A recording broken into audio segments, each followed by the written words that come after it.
Welcome back to Combust Astrology. I'm going to be covering the full moon in Scorpio on the 23rd of April at 7:48, 44 p.m. Eastern Standard Time. So, what is the big point of interest that we got going on here in this full moon?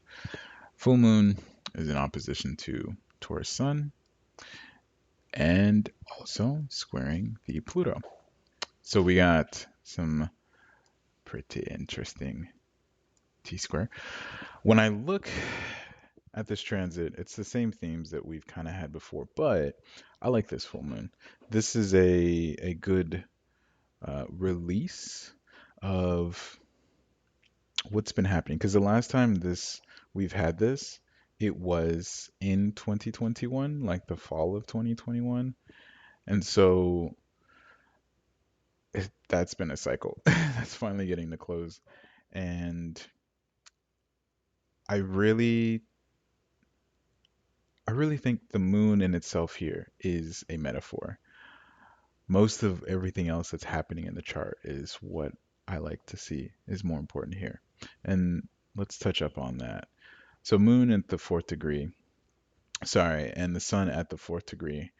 In Taurus, as we're getting here into Taurus season, with Venus in Aries, Chiron, and Mercury in Aries, all these Aries placements being here, this is a nice little divide.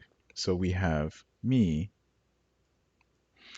things that I'm passionate in my wants, and still retrograded Mercury, shouting into the,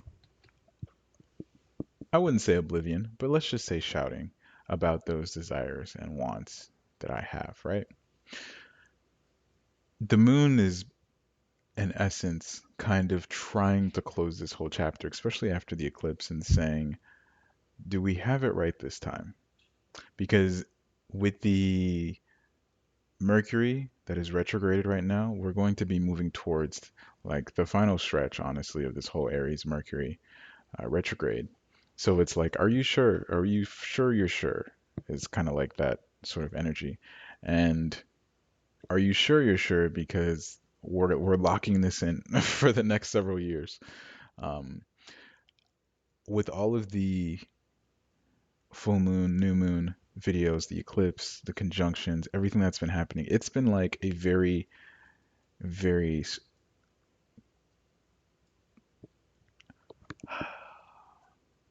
it's been very tense, packed in conjuncture of like events that we're like starting this, we're starting this, we're closing this, we're closing this, we're closing this.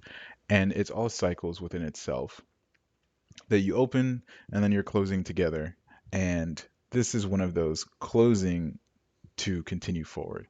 Within the past month, we've had to have a conjuncture for all of the Pisces placements. Then we had to have a conjuncture for the whole eclipse, and then we had to have the Saturn and Mars conjuncture, and then we had to have the whole Jupiter-Taurus conjunction. Prior to that, we were dealing with all of the one time or the first time passes on Aquarius with Venus and Mars, and all of those are what I mean by it's like tucked in like a can of sardines, right? Just all together and squished. But it's like making sure everything's in order for the future. I really, really, really think that one of the coolest things you could do for this full moon is do something that sets a sense of happiness and a sense of like, we're done with this, um, maybe finish a journal, like just stop right there. Maybe go out and do some prayers under the moon. Maybe go and give something that you don't need anymore, kind of like shedding it, um, and just be like, this is it. I'm going to sacrifice this one thing, maybe write something down, um, crumble it up and throw it away. That sort of, we're done here. Because when I look at this aspect that's being created, I think if we can get our emotions together here and this most difficult place to have your emotions be, and we let it go, we are going to move away from the issues of power that we could have with this sense of emotion. And then from there, we can move on over and transmute all of these two very intense energy into this, which is me, which is prosperity. When the solar eclipse was happening, I was saying that, you want to start with a passion. When Saturn and Mars was conjuncting, I was saying that this is a good time to plant the seed, right? And really just inspire yourself. When Jupiter and Uranus were conjuncting, I was saying this is the faith, right? And the faith of the Jupiter Uranus was also part and part when the Mars and Saturn were here. We had Virgo testing that Pisces. And